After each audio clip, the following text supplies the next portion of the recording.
guys. So, pauwi na tayo. Dito na tayo sa Al Jazeera. Kumain kami sa labas.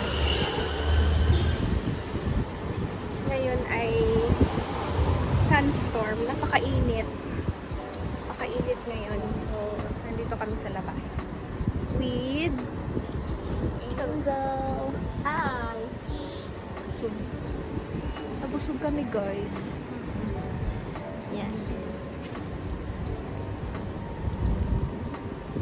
Ganito lang ang buhay namin sa Bahrain. Kakain sa labas. Ganyan. So,